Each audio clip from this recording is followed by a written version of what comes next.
상상해 보십시오. 어느 날 아침, 눈을 떴는데 뉴스 속보가 온통 붉은색입니다. 코스피는 사이드카가 발동되어 멈췄고 환율 전광판의 숫자는 미친 듯이 춤을 춥니다. 철무 500원, 1600원, 그리고 마침내 2000원을 돌파합니다. 거리의 은행 앞에는 달러를 찾으려는 사람들이 장사진을 치고 마트에서는 생필품 사재기가 벌어집니다. 뉴스 앵커는 침통한 표정으로 제2의 이 IMF 외환위기가 현실화되었다고 선언합니다. 자, 이 지옥 같은 상황에서 여러분은 어떤 모습일까요? 아마 대다수의 국민들은 30년 전 그때처럼 직장을 잃을까, 집이 경매로 넘어갈까, 당장 내일의 생계를 걱정하며 피눈물을 흘리고 있을 겁니다. 하지만 바로 그 아비규환의 현장 한가운데서 남몰래 샴페인을 터뜨리며 조용히 미소 짓는 사람들이 있습니다. 모두가 나라 망했다고 비명을 지를 때 이제야 기회가 왔다며 신분 상승의 사다리에 올라타는 사람들. 오늘 별별 경제학은 이 불편하지만 반드시 알아야 할 진실, 원화 가치가 휴지 조각이 될 때 거대한 부의 이동을 만들어내는 위기 속의 포식자들에 대해 아주 적나라하게 파헤쳐 보려 합니다. 우리는 흔히 경제 위기가 오면 모두가 가난해진다고 착각합니다. 하지만 자본주의 역사상 단 한 번도 그런 적은 없었습니다. 위기는 돈이 사라지는 것이 아니라 돈의 주인이 바뀌는 시간이기 때문입니다. IMF 당시를 복기해 볼까요? 금 모으기 운동 기억하시죠? 온 국민이 장롱 속 돌반지까지 꺼내며 나라를 구하겠다고 울먹일 때 정작 외국계 자본과 현금을 쥐고 있던 일부 자산가들은 어땠을까요? 그들은 헐값에 나온 강남 빌딩을, 알짜 기업의 주식을, 부도난 공장의 기계들을 말 그대로 쇼핑했습니다. 100억짜리 빌딩이 50억, 30억으로 떨어졌을 때 줍다시피 쓸어 담았죠.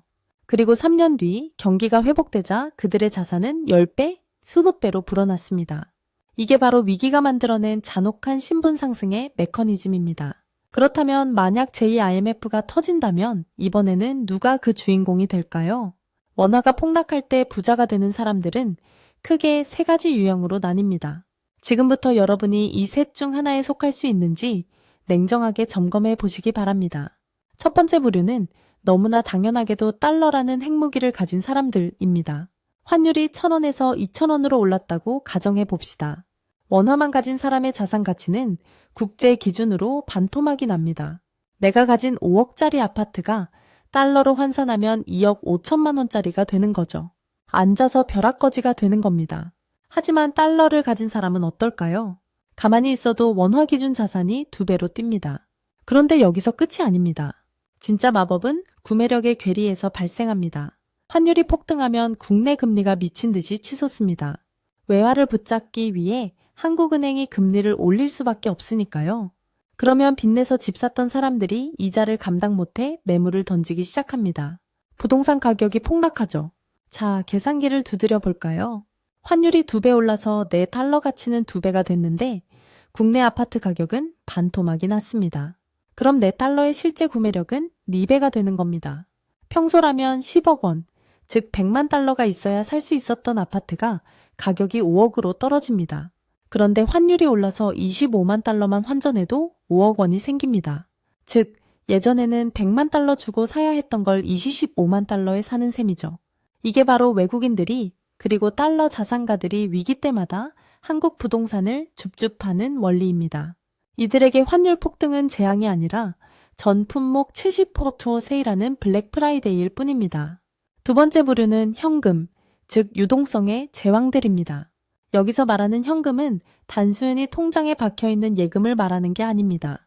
언제든지 즉각적으로 동원할 수 있는 총알을 의미합니다. 경제 위기가 닥치면 가장 먼저 마르는 것이 바로 돈줄입니다. 은행은 대출문을 걸어 잠그고 기업은 투자를 멈추고 개인은 지갑을 닫습니다. 소위 말하는 신용경색이 옵니다.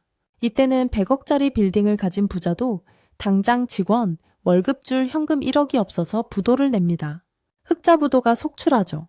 이때 현금을 쥔 사람은 시장의 절대 권력자가 됩니다. 평소라면 쳐다도 못 볼 우량 자산들이 경매 시장에 쏟아져 나옵니다. 강남의 아파트, 성수동의 꼬마 빌딩, 우량 기업의 주식이 헐값에 나옵니다. 왜냐고요? 다들 빚 갚느라 급하게 파니까요. 이때 현금 부자들은 아주 느긋하게 쇼핑을 즐깁니다. 대호 깎아주세요. 싫으면 말고요. 지금 현금 들고 있는 사람 나밖에 없잖아요. 배짱을 튕기며 최저점에서 자산을 쓸어 담습니다. 이들은 위기가 오기 전 자산 시장이 과열되었다고 느낄 때 미리 부동산과 주식을 처분해 현금 비중을 높여둔 사람들입니다. 모두가 탐욕에 취해 축제를 즐길 때 조용히 파티장을 빠져나와 겨울을 대비한 사람들이죠. 세 번째 부류는 조금 특별합니다.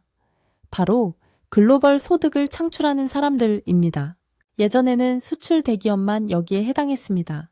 삼성전자나 현대차처럼 달러를 벌어들이는 기업은 환율이 오르면 매출과 영업이익이 원화 기준으로 뻥튀기 되면서 엄청난 호황을 누립니다. 그런데 지금은 시대가 바뀌었습니다. 개인도 여기에 해당할 수 있습니다.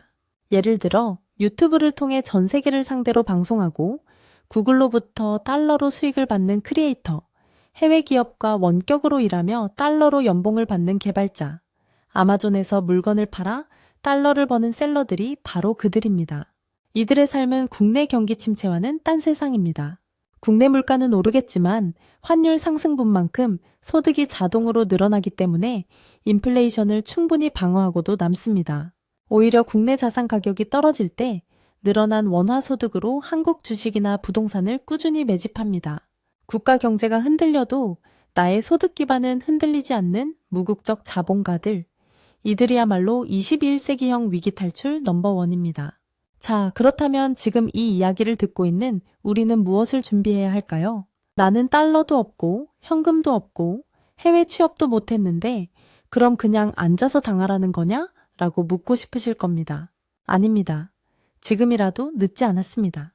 위기는 예고 없이 찾아오지 않습니다. 항상 신호를 보냅니다.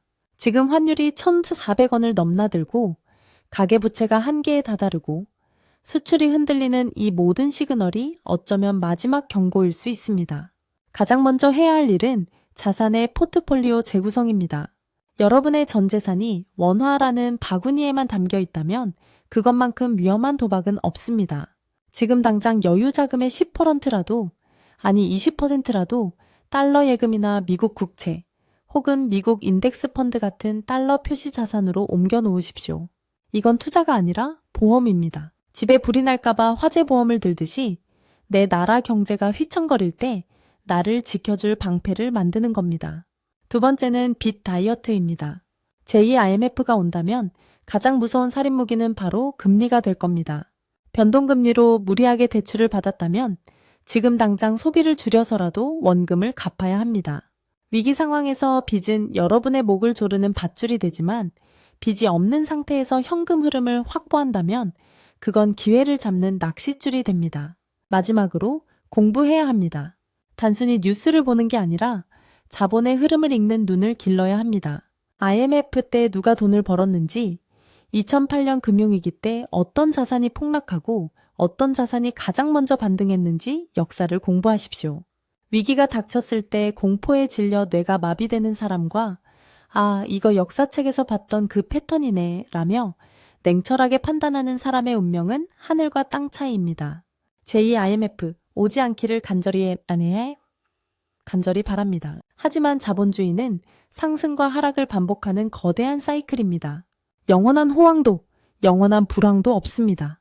겨울이 오면 누군가는 얼어 죽지만 누군가는 그 추위를 이용해 얼음 장사를 해서 거부가 됩니다. 원화가 폭락하고 경제가 비명을 지르는 그날, 여러분은 공포에 떨며 가진 것을 헐값에 내던지는 패배자가 되시겠습니까? 아니면 준비된 시나리오대로 조용히 부의 사다리를 오르는 승리자가 되시겠습니까? 선택은 정부가 해주는 것도 한국은행 총재가 해주는 것도 아닙니다. 바로 지금 여러분의 손끝에 달려 있습니다. 별별 경제학이었습니다. 오늘 이 영상이 여러분의 생존 배낭 속에 들어갈 가장 강력한 나침반이 되었기를 바랍니다.